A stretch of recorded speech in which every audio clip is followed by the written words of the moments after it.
Sahabat wanita dimanapun Anda berada, senang sekali saya Susi Makitan menjumpai Anda lagi hari ini. Bagaimana kabarnya sahabat? Semoga sahabat dalam keadaan bahagia dan sehat selalu. Hari ini kembali Wanita Berpengharapan akan memberi wawasan kesehatan kepada Anda, dan kali ini mengenai mewaspadai stroke bersama Dr. Megawati. Dan setelah itu, Ibu Wihani STH akan hadir dan memberi siraman rohani untuk Anda dengan topik mengalami kuasa Tuhan. Semoga semuanya akan menjadi berkat buat Anda dan selamat mengikuti.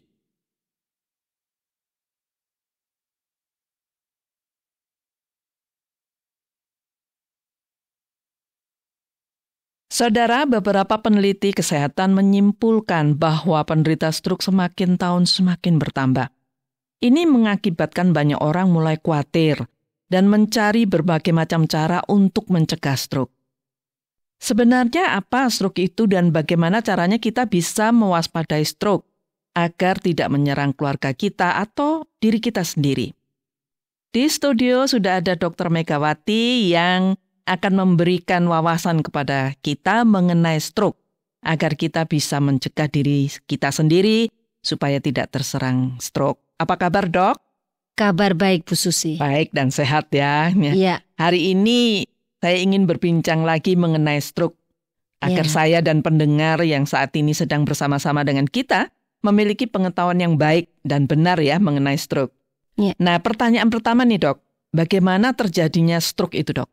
Nah, jadi stroke itu terjadi karena suplai atau pasokan darah menuju otak itu terganggu. Oh, nggak lancar gitu ya. Jadi kalau misalnya itu terganggunya kan nanti macam-macam ya. Kalau tidak ada suplai atau pasokan darah, jaringan di otak itu akan kekurangan oksigen gitu. Dan kekurangan makanan, zat makanan. Dalam beberapa menit, sel otak akan mulai mati. Jadi kalau berapa menit aja? Dalam beberapa menit sel-sel otak di daerah yang tersumbat ataupun pecah terhalang atau terhalang pasokan darahnya itu akan mati. Sel-sel otaknya. Lah kalau mati terus terjadi kalau stroke mati, itu. Ya namanya itu stroke. Oh, begitu. Iya. Jadi hanya beberapa menit kurang pasokan atau suplai oksigen atau suplai darah itu. Iya. Sel-selnya akan mati ya, Dok ya. Iya. Itu namanya stroke ya. Nah kan saya tahu nih, saya dengar-dengar itu ada banyak faktor yang menyebabkan stroke. Nah apa saja? Misalnya kok bisa suplai darah ke otak itu nggak lancar, terhambat, terhalang gitu, bagaimana itu, Dok? Ada beberapa macam ya. Yang pertama itu yang kita namakan stroke iskemik. Artinya bagaimana? Suplai darah itu terhalang oleh bekuan. Bekuan atau yang dinamakan aterosklerosis. Jadi ada timbunan lemak di lapisan pembuluh darah. Oh, itu. Timbunan lemak di lapisan pembuluh darah, dia menempel di pembuluh darah. Nah, menempel ini mungkin bukan di otak ya, tapi di tempat lain. Misalnya di pembuluh darah di jantung atau di pembuluh darah yang besar mungkin di perut. Nah, yang nempel ini, bekuan ini bisa lepas. Yang namanya emboli. Jadi lepas, dia jalan mengikuti aliran darah. Nah, kalau itu dia lewat pembuluh darah yang besar, seperti kita kalau lihat seperti ini ya, apa namanya, pipa, selang itu. Kalau besar kan nggak ada masalah, dia jalan saja. Bisa muter terus. Iya, begitu sampai ke pembuluh darah kecil. Kan tersumbat, dia langsung berhenti nyumbat di daerah itu. Dan kebetulan di otak ini penuh dengan pembuluh darah atau arteri pembuluh darah yang kecil. Kecilnya itu hanya mungkin serambut begitu gitu saja. Ya, Nah, itu bekuan itu akan menghalangi pasokan oksigen dan nutrisi tadi. Karena nggak ada darah yang lewat kan. Nggak ada darah lewat, nggak ada oksigen, mati ya. Stroke di situ. Stroke. Itu karena sumbatan itu tadi ya. Yang kedua bisa karena stroke itu bukan sumbatan tetapi namanya hemoragik atau stroke perdarahan. Itu bagaimana? Jadi itu, pembuluh darah otaknya pecah. Oh, kenapa pecah? Pecah itu bisa yang namanya aneurisma. Jadi misalnya pada orang-orang tertentu itu lapisan pembuluh darahnya itu tipis. Ya. Kalau mungkin kalau pendengar tahu balon itu kan pasti ada punya mata itu ya. Itu jadi lapisan gitu. yang paling tipis. Kalau tekanan darahnya tinggi, biasanya ini pada mereka yang hipertensi atau tekanan darah tinggi. Berarti kan tekanannya tinggi sekali. Akhirnya meletus. Jadi pecah ya. Atau mungkin kecelakaan. bisa Pembuluh jadi darah seperti pecah. Itu ya. Bisa. Nah, kalau pembuluh darah pecah kan otomatis daerah sesudahnya tidak dialiri oleh darah. Darahnya kan keluar terus, nggak bisa toh melewati. Nah, itu namanya stroke yang hemoragik atau stroke yang perdarahan. Ada stroke yang karena pembekuan, pembukaan tadi itu ya. Ada stroke karena perdarahan. Tapi sebenarnya juga ada stroke yang lain. Apa stroke itu, Dok? ringan namanya. Atau kita bilang transient ischemic attack. Jadi ini ada sumbatan, tapi dalam waktu 24 jam itu bisa pulih lagi. Sumbatannya bisa lepas sendiri. Gitu itu ada. Ya? Jadi sumbatannya bisa langsung jalan gitu atau dia menghilang atau bagaimana kok bisa lancar lagi? Kita gitu? Masih nggak tahu apakah itu maksudnya mungkin bisa mencair gitu? Enggak bisa ya? Kalau mencair itu lemak. Atau mungkin bisa juga dibantu oleh pembuluh darah yang lain untuk mengairi. Jadi sebenarnya satu sel itu tidak hanya dialiri oleh satu pembuluh darah, Bu Susi. Gitu. Bisa beberapa banyak macam. Ya. Mungkin ada satu yang kesumbat, tapi segera ditolong oleh pembuluh darah yang lain sehingga sel yang itu nggak jadi mati, istilahnya setengah mati, hidup lagi. Tapi ada yang memang vital, jadi kesumbat ya kesumbat semuanya sehingga stroke lah itu. Gitu. Nanti ada nanti kan ada tanda-tandanya toh, Bu. Ya.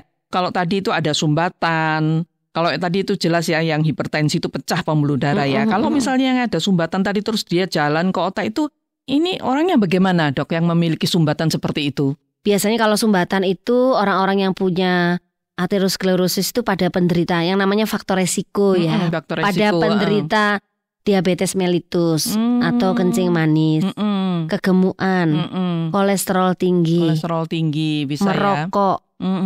Nah, stres.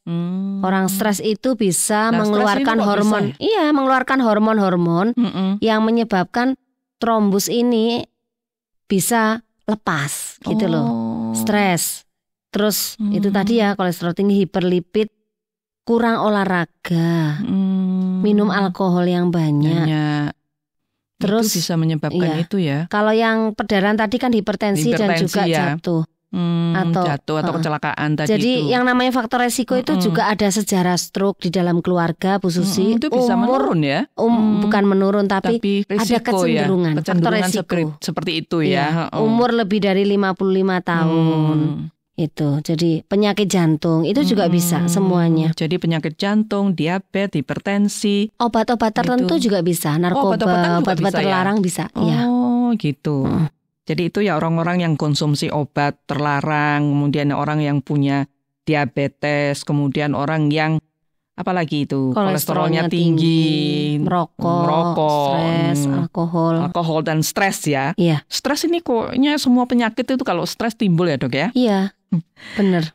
Nah, terus apakah tidak memberi tanda-tanda gitu ya, supaya kita dapat memberi pertolongan secara cepat gitu? Tanda-tandanya orang stroke itu, kalau mau stroke itu seperti apa, Dok? Biasanya sakit kepala yang tiba-tiba terus hilang keseimbangan atau vertigo.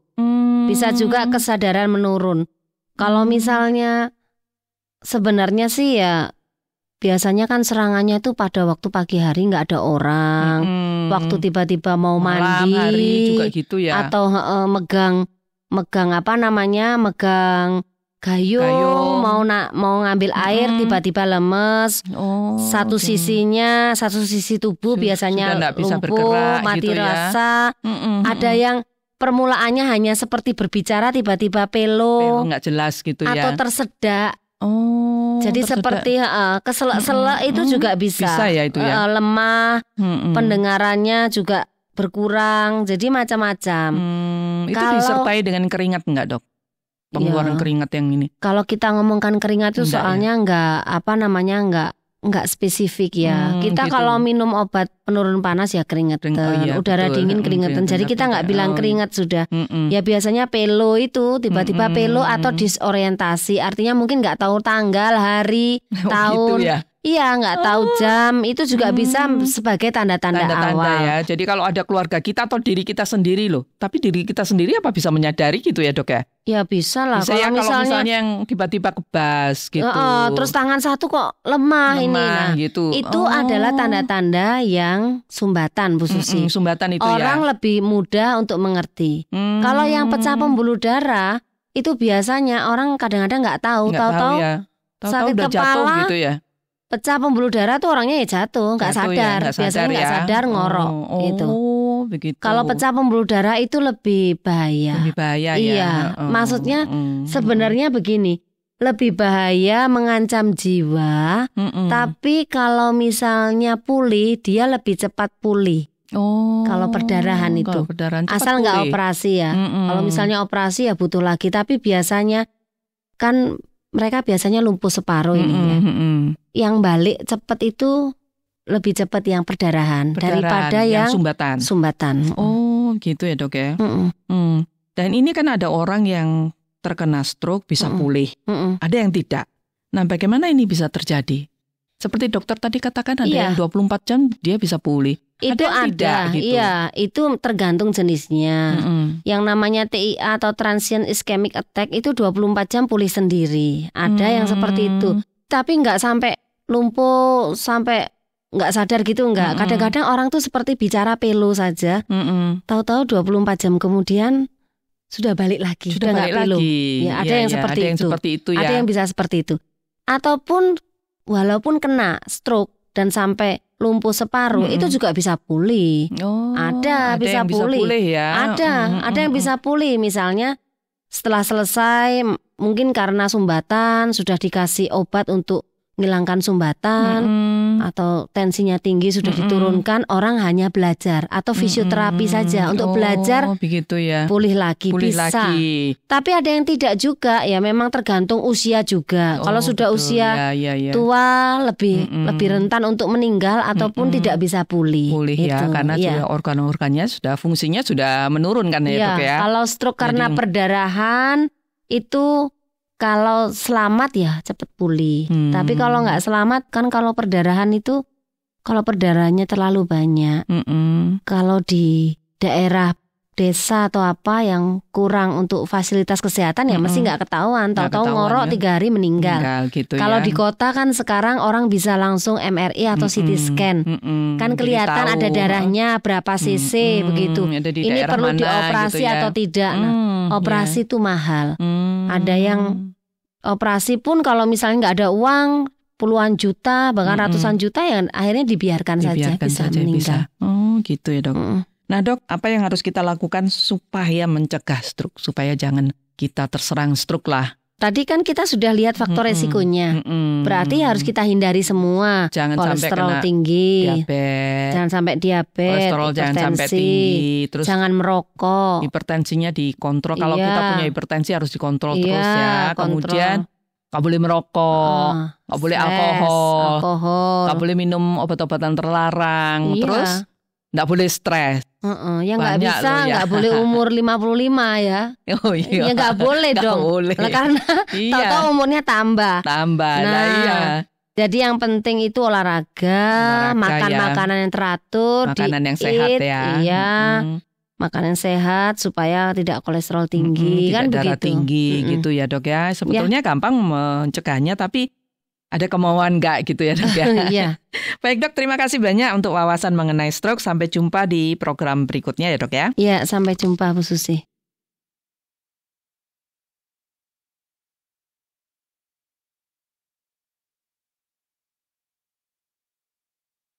Sahabat, semoga perbincangan mengenai mewaspadai stroke tadi bermanfaat bagi Anda dan keluarga. Tetaplah bersama Wanita Berpengharapan karena sesaat lagi Ibu Wihani STH akan memberikan siraman rohani untuk Anda. Namun sebelum itu, mari bersama-sama kita mendengarkan sebuah lagu berikut ini yang saya sudah siapkan buat sahabat. Selamat mendengarkan dan semoga terhibur.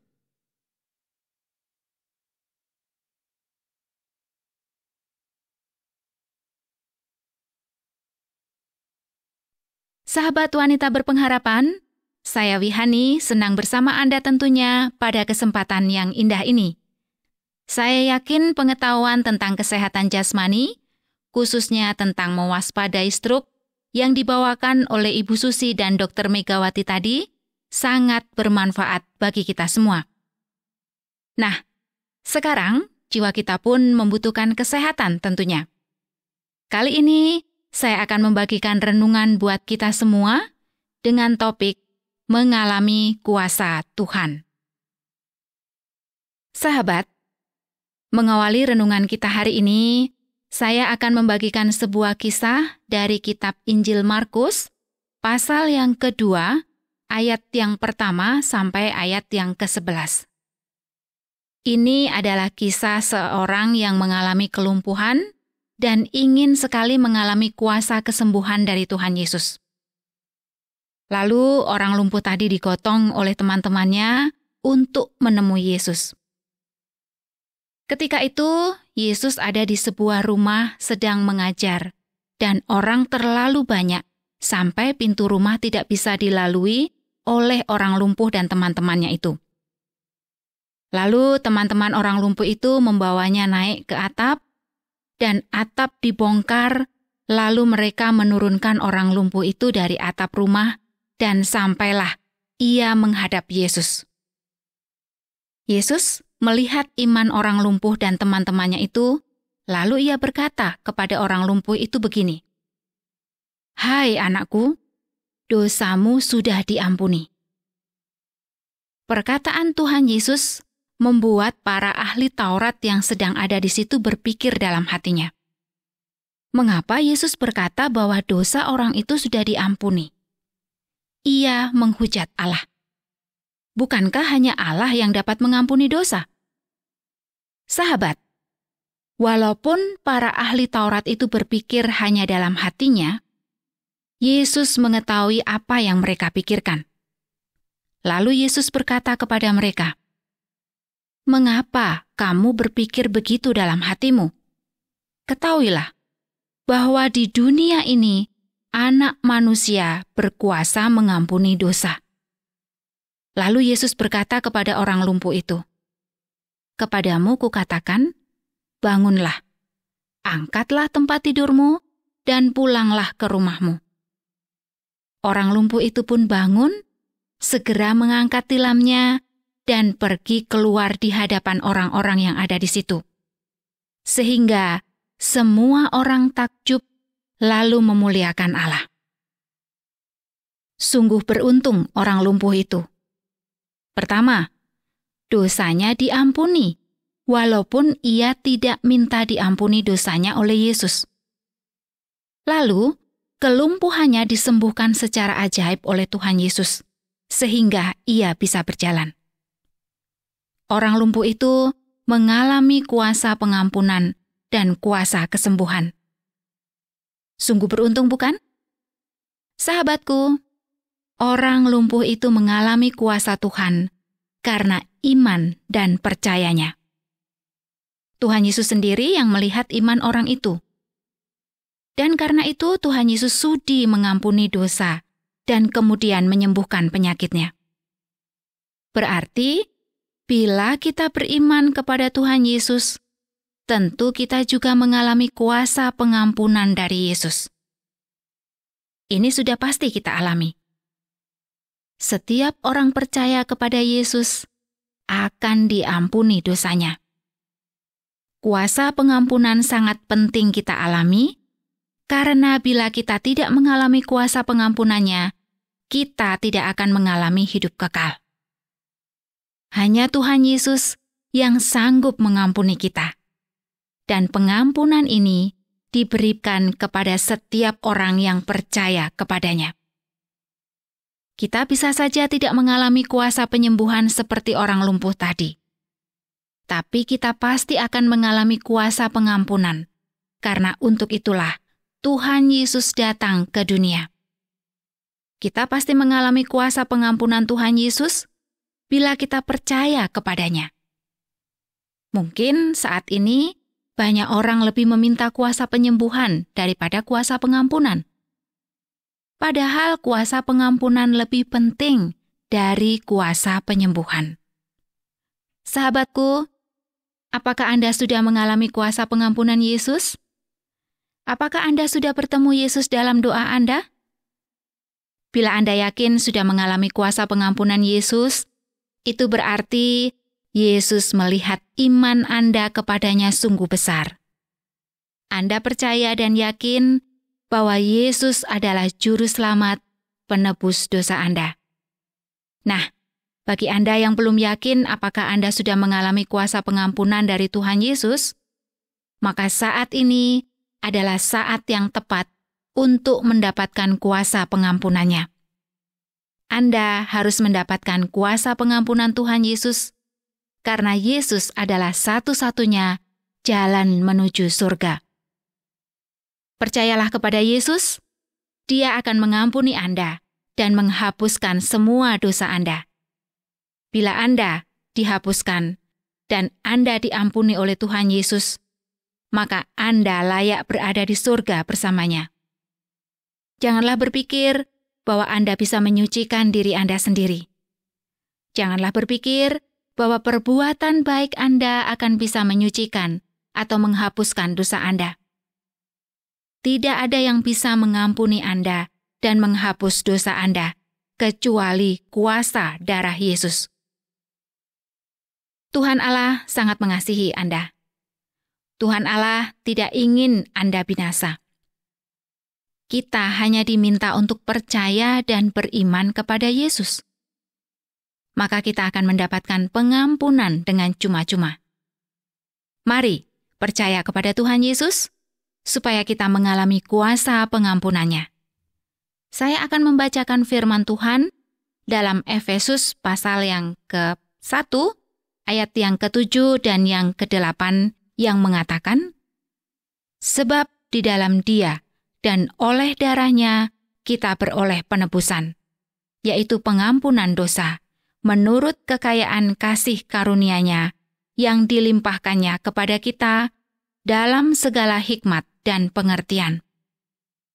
Sekali lagi saya akan bacakan, sebab di dalam Dia dan oleh darahnya kita beroleh penebusan, yaitu pengampunan dosa menurut kekayaan kasih karunia-Nya yang dilimpahkannya kepada kita dalam segala hikmat dan pengertian. Tuhan mengampuni dan memberkati Anda. Amin.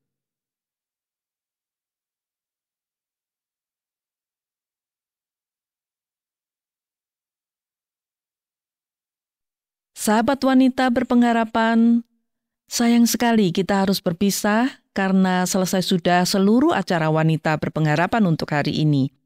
Semoga seluruh sajian kami hari ini bermanfaat buat sahabat dan juga buat keluarga yang sahabat kasih. Bila ingin menanggapi acara ini atau ingin membagikan pengalaman hidup Anda, langsung saja hubungi wanita berpengharapan melalui SMS atau WA ke nomor 081 333 777 386. Saya ulangi lagi nomornya 081 333 777 386. Akhirnya saya Susi Makitan mohon pamit dan sampai jumpa. Terima kasih Anda sudah mengikuti program kami. Jika Anda diberkati, jangan lupa like, komen, dan share supaya Anda tidak ketinggalan setiap program terbaru kami. Jangan lupa juga untuk subscribe channelnya dan nyalakan loncengnya. Jika Anda ingin mendukung pelayanan kami, bisa melalui rekening kami berikut ini atau menghubungi kami di sini.